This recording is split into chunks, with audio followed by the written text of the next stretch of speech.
کروں میں مجرم ہوں، میں تعویذ فروش بھی نہیں ہوں، میں طریقت اپنے آخرت کے لیے کرتا ہوں، اپنے بزرگوں کی بخشش کے لیے کرتا ہوں۔ یہ تو رنگی چھوڑ دو، کیسے مرید ہیں کہ خوشی کی دنوں میں ان کے گھر جاؤ، شرم کے مارے انسان پانی پانی ہو جاتا ہے۔ یہ سیدہ کائنات کے غلام ہیں۔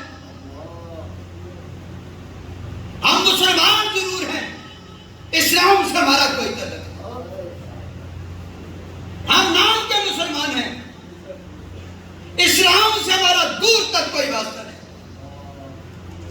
آج اس گھر میں جاؤ، ہمارا گھر سر میں گھر بنا ہوا ہے، بچیوں کی قمیضیں ہیں، بازو میں شلوار اتنی چست ہوتی ہے، انسان حیرت زدہ ہو جاتا ہے، یہ شلوار میں گھسی کس طرح ہے، یہ شلوار میں گھسی کس طرح، یہ نکلے گی کیسے؟ اور بچیاں تو بچیاں، کیا یہ لباس صرف عورتوں کے لیے ہے؟ مردوں کو اس میں اجازت ہے، چھوٹ ہے۔ میں 2-3 دن پہلے یہاں ایک آرمی کے گاؤں میں ایک لڑکا ہے اسپیشل بیت ہونے کے لیے، عجیب سے اس نے ایک پینٹ پہنی، پورے ہی ننگا ہو رہا تھا۔ جوان اس کی بہن بھی بیٹھی ہوئی تھی، بھابھی بھی بیٹھی ہوئی تھی۔ پھر میں نے کلاس میں کس لیے بیت ہو رہا ہے؟ عزت آوے دعوے بگڑے۔ میں نے اسے پوچھا کسی بہن کو بھی شرم نہیں آئی جو تمہیں کہہ دے کہ بھائی لباس تو پہن دے؟ کسی بھابھی کی بھی یہ جرت نہیں تجھے کہہ دے کہ لباس تو پہن دے؟ تو مکمل ننگا ہو رہا ہے۔ یاد رکھنا بزرگان دین فرماتے ہیں الناس باللباس ہے، انسان لباس سے ہے۔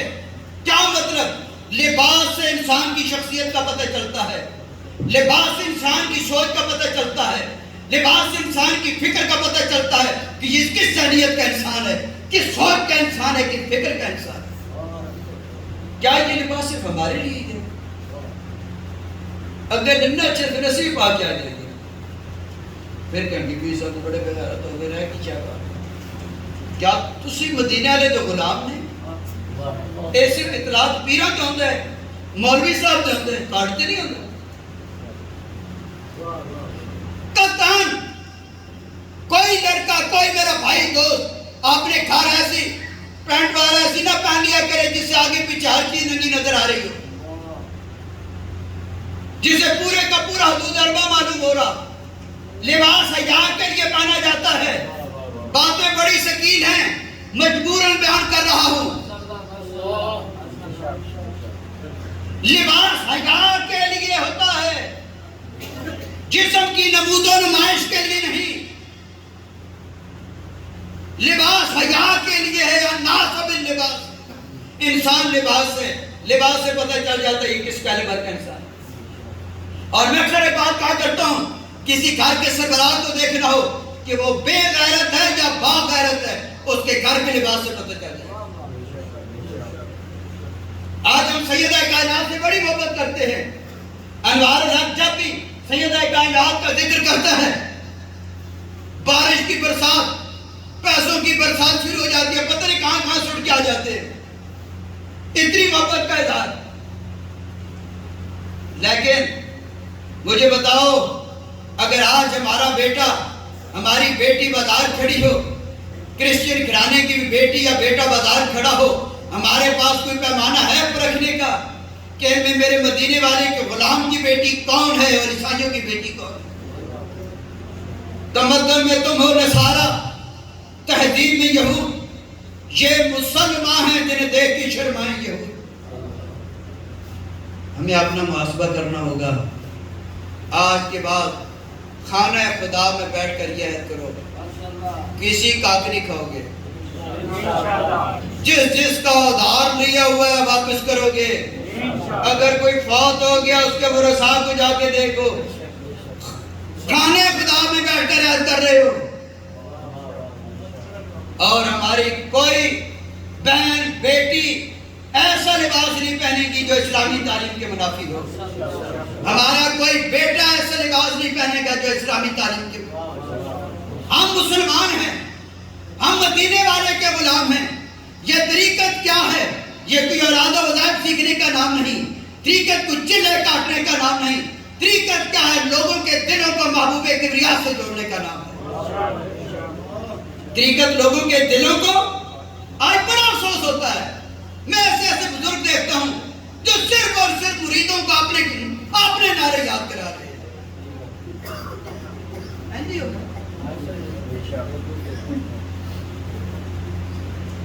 اپنے نعرے، وہ کون سا فقیر ہے جو اپنے نعرے یاد کرے؟ فقیر تو اپنے ذات کے گرد کسی کو بھولنے کے لیے۔ دوستو اپنے دلوں کو محبوب کبریا سے بناؤ۔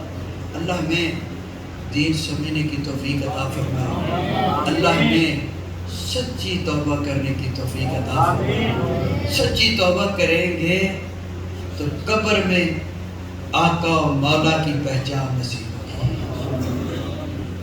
سچی توبہ کریں گے قیامت کے دن سرور کائنات کی شفاعت۔ اللہ میرا اور آپ کا بیٹھنا قبول و منظور فرمائے۔ اب ایک دفعہ الحمد شریف، 5 دفعہ سورہ اخلاص پڑھ کر بیٹھیں۔